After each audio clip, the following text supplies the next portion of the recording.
Badan kaku? Faktor Uya. Pegal dan cepat lelah? Faktor utuh.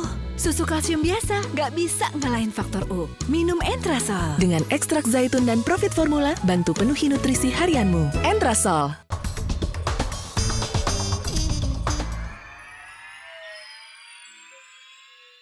Dipersembahkan oleh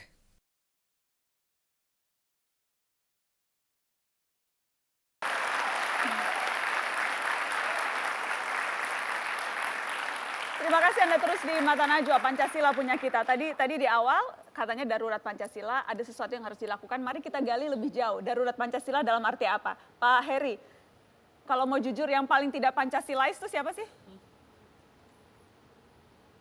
Ya, siapa saja yang tidak jalan itu, misalnya penyelenggara negara yang tidak amanah terhadap tugasnya yang sebenarnya dicantumkan di dalam Pancasila, Undang-Undang Dasar 45, sesungguhnya dia tidak Pancasilais. Demikian juga mereka yang menuduh-nuduh kelompok lain tidak toleran, kemudian juga tidak menghargai kebinekaan, pada saat yang bersamaan dia menjalankan itu sebenarnya juga tidak Pancasilais juga. Dari studi atau dari pengamatan Anda, indikator apa sih yang bisa kita bedah begitu? Ini tidak Pancasilais karena apa? Dan kemudian siapa yang paling bertanggung jawab untuk itu? Menurut kami ada 3 kajian kami. 1 di bidang politik, kenegaraan dan hukum. Seharusnya Pancasila diturunkan ke dalam Undang-Undang Dasar, kemudian dalam Undang-Undang, Peraturan Pemerintah dan seterusnya. Berdasarkan riset kami, dari Pancasila kemudian amandemen Undang-Undang Dasar 45 saja sudah ada reduksi terhadap nilai-nilai Pancasila. Kemudian dari Undang-Undang Dasar 45 diturunkan menjadi undang-undang, pasca reformasi kami melakukan penelitian, itu hampir 450-an undang-undang lebih. 450 undang-undang lebih? Lebih, ya. Tidak sesuai Pancasila? Bukan, yang diproduksi pasca reformasi. Di satu pihak itu menunjukkan bahwa kita terlalu banyak memproduksi undang-undang yang implikasinya ada PP dan seterusnya. Nah itu yang pasca reformasi dari 98 sampai 2012 kami teliti, itu ada 102 yang diperkarakan di MK. Kemudian 37 undang-undang yang beberapa pasal dan ayatnya digugurkan oleh MK. Oke. Kemudian 5 undang-undang digugurkan sama sekali. Artinya MK sendiri menilai bahwa ada inkonsistensi dari undang-undang dari Undang-Undang Dasar, begitu seterusnya. Itu dari sisi peraturan perundangan. Yang kedua dari sisi pendidikan. Kami menilai yang kekhawatiran selama ini adalah hilangnya memori kolektif kehidupan berbangsa dan bernegara di antara generasi muda kita. Karena pasca Undang-Undang Sistem Pendidikan Nasional 2003 sampai sekarang, itu waktu itu yang dihilangkan 3 besar itu. 1 pendidikan Pancasila, 2 pendidikan sejarah, yang ketiga ilmu bumi. Yang itu gejala yang akhir-akhir ini muncul di permukaan, ya buah yang kita petik sekarang dari tanaman yang kita tanam sejak 2003 itu. Jadi indikatornya penyelenggara negara yang juga kerap kali tidak Pancasilais begitu ya? Kemudian produk undang-undangnya yang bermasalah, dan ketiga sistem pendidikannya. Satu lagi yang sebenarnya perlu dipikirkan ulang adalah pasca reformasi sedikit sekali artikulasi keilmuan Pancasila. Kalau dulu ada ilmu ekonomi Pancasila, walaupun itu tidak sempurna, tapi ada. Kemudian misalnya ilmu sosial profetik, falsafah Pancasila dan seterusnya itu ada. Tapi pasca reformasi itu seolah-olah tidak berkembang. Oke. Dari sisi keilmuan. Safik ada komentar? Ya, kalau kita bicara Pancasila sebenarnya kan kita bisa cukup menengok 5 sila di situ. Apakah kemudian terlihat kehidupan kita hari ini mendekati atau jauh dari itu? Kita bilang mungkin ketuhanan yang Maha Esa. Mungkin hari ini saya kira masyarakat Indonesia itu sangat religius. Berdasar survei Pew Research, orang Indonesia itu nomor 3 urutan dunia yang menganggap agama sangat penting dalam hidup. Artinya ketuhanan yang Maha Esa sebagai sila religiusitas itu dipeluk erat. Tetapi ketika kita mulai menginjak ke sila kedua, misal kemanusiaan yang adil dan beradab, kita mulai bertanya-tanya, apakah sekarang kehidupan kita itu memang udah sesuai atau mendekati kemanusiaan? Kalau kita bicara tentang persatuan Indonesia, sekarang yang ada justru semua orang seolah-olah semangatnya itu bertempur, saling menyingkirkan, saling membenci, menganggap yang lain musuh. Jadi ibaratnya apa? Persaudaraan kebangsaan tuh kayak nggak ada. Kemudian kalau kita bicara tentang prinsip musyawarah atau kebijaksanaan di sila keempat, kita juga nggak melihat itu, karena di mana-mana banyak orang menang-menangan di sosial media. Kalau berdebat bawaannya pengen mengalahkan aja, bukan kok mencari mana yang baik dan mana yang benar. Belum kalau kita bicara tentang keadilan sosial yang kita juga masih punya problem. Jadi saya kira memang kalau kita lihat hidup sekarang mungkin memang makin jauh dari ibaratnya dasar negara atau dasar hidup yang dulu pernah dikemukakan oleh Bung Karno dan para founding fathers kita. Karena ini kan Pancasila itu kan sesuatu yang hidup. Yang dulu Bung Karno bertanya di sidang BPUPKI, kira-kira kita merdeka ini dasarnya apa? Dasar yang kita semua setuju. Bukan hanya satu kelompok yang setuju, tapi semua dari Sabang sampai Merauke, mau yang etnisnya apapun, maupun agamanya apapun. Dan sekarang itu mungkin udah tidak begitu terinternalisasi di kita. Oke, saya ingin minta tanggapan Pak Darto soal itu. Menyambung ke yang tadi, seringkali justru penyelenggara negara, produk hukum yang dihasilkan, sehingga akhirnya tidak heran konteksnya di masyarakat ketika dijabarkan lewat sila-sila yang tadi disebutkan oleh Syafiq, kondisinya yang seperti tadi. Roh daripada Pancasila itu sebenarnya adalah keteladanan sebenarnya.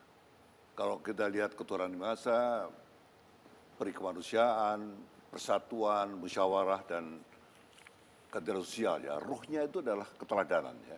Nah, keteladanan ini yang harus dimiliki oleh semua pejabat negara di tingkat pusat dan daerah. Sudah hilang keteladanan itu? Jangan ragu-ragu, Pak. Kalau mau bilang tidak apa-apa. Saya terus terang harus mengatakan bahwa waktu saya ke Hong Kong, ke Korsel, ya, meninjau KPK di sana, ya, mereka targetnya adalah zero growth corruption. Saya cerita bagaimana kondisi di Indonesia. Sekian ratus kepala daerah yang masuk asrama, ya. Asrama pertobatan, ya. Masuk BUI, asrama istilahnya? Ya, asrama pertobatan. Oke. Ya. Sekian menteri masuk, ya. Ketua lembaga sekian, ya. Anggota DPR sekian. Hakim-hakim juga, jangan lupa. Hakim juga, ya. Jaksa juga, polisi juga. Itu mereka sampai kaget. Kaget bagaimana setengahnya kagum pada KPK kita, tapi di lain pihak mereka itu kok sebanyak ini pejabat negara yang tidak bisa memberikan keteladanan. What's wrong dengan keadaan kita ini? Itu yang pejabat yang tidak Pancasilais itu yang itu maksudnya, Ya. Pak? Di samping ada salah seorang pejabat, jadi harus berbicara, walaupun bukan untuk mengatasnamakan pejabat yang lain, Kang Emil. Tetapi cobalah tolong berbicara. Aparat-aparat penyelenggara negara kita tidak memberikan contoh bagaimana nilai-nilai Pancasila. Kang Emil setuju? Ya, saya pada dasarnya tidak menyukai generalisasi. Ya. Fakta itu ada, tapi fakta orang-orang baik yang tidak terliput atau terekspos oleh media juga banyak. Saya melihat kami khususnya di era pasca reformasi, saya ini kan produk demokrasi langsung. Saya ini dosen arsitek tiba-tiba menjadi wali kota karena ada pintu demokrasi langsung gitu. Jadi dalam prosesnya kita memperbaiki sistem, kira-kira begitu ya. Nah di dalam sistem ini memang kuncinya adalah keteladanan itu betul ya. Kepemimpinan yang terbaik adalah kepemimpinan dengan keteladanan. The best leadership is leadership by example, kira-kira begitu. Jadi saya mengalami sehari-hari betapa ekspektasi masyarakat berharap wali kota Bandung itu superhuman, kira-kira gitu. Nggak boleh ada celahnya, nggak boleh galau, nggak boleh sedih, nggak boleh marah. Jam 11 malam kalau selfie harus tetap tersenyum dan sebagainya kan. Nah, termasuk dalam nilai-nilai keteladanan itu. Saya kampanye, marilah kita bersepeda gitu ya ke kantor. Saya lakukan, baik to work di Bandung gagal. Tapi baik to school-nya berhasil. Jadi orang tuanya tidak mengikuti apa yang saya contohkan, tapi anak-anak sekarang di Bandung rame. Orang mulai. Jadi artinya kepemimpinan dan arah pembangunan ini betul-betul mercusuarnya ada pada keteladanan dari pemimpin. Maka kepada siapapun yang ingin jadi pemimpin di era ini, beban moralnya itu tinggi sekali, berat dan betul-betul harus kokoh, kira-kira begitu. Apalagi menjadi wajah Pancasila sebagai panduan masa depan dari bangsa ini. Oke. Pak Benny? Problem kita adalah mengapa tiadanya keteladanan, karena kita tidak punya habitus, kebiasaan-kebiasaan baik, jujur, punya integritas, fair, saling menghormati, saling menghargai, itu tidak pernah diajarkan. Itu kan nilai-nilai universal sesungguhnya. Iya, tetapi kalau kita bicara tentang Pancasila, itulah nilai. Misalnya orang yang menyintai ketuhanan Maha Esa, dia menyintai kemanusiaan, keadilan. Dia juga menjunjung tinggi tidak ingin benarnya sendiri, tapi orang mau terbuka, mau menghargai perbedaan. Ini kan nggak ditanamkan. Karena pendidikan kita itu tidak membawa anak kepada kesadaran menjadi orang yang kritis dan orang yang belajar tentang bahwa nilai kejujuran, integritas, kesederhanaan, mau berbagi, mau melayani, itu menjadi nilai yang tertinggi. Tidak. Nilai kita, kalau kita mau ngakui akibat dari pembangunan Orde Baru tentang pembangunan isme, maka semua direduksi dalam ekonomi. Maka materialisme itu yang sebenarnya tidak kita, sebenarnya kalau kita cara beragama kita, itu tidak cara beragama religiositas kok. Oke. Mungkin orang rajin ke gereja, tapi juga rajin korupsi.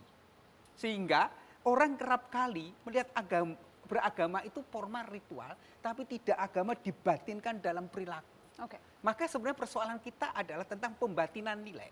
Lah kalau Pancasila tidak dibatinkan dalam nilai-nilai hidup seseorang, maka dia hanya menjadi formal, menjadi doktrinal, dia tidak mengaplikasi kehidupan dan kebijakan. Persoalan kita, kebijakan publik kita tidak mengacu pada Pancasila. Itu seperti tadi contohnya Iya, produk-produk perundang-undangan yang itu. kemudian ternyata Bahkan seperti kalau itu. kita mau bicara ya tentang jujur saja, cerdas bangsa itu direduksi dengan iman dan takwa.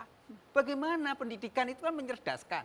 Lah kalau orang cerdas, orang itu mampu memiliki spiritual, memiliki keberimanan yang otentik, Baik. sehingga seseorang itu menjadi seorang yang mau mengaktualisasi dirinya, menjadi manusia yang berguna bagi bangsa dan negara. Baik.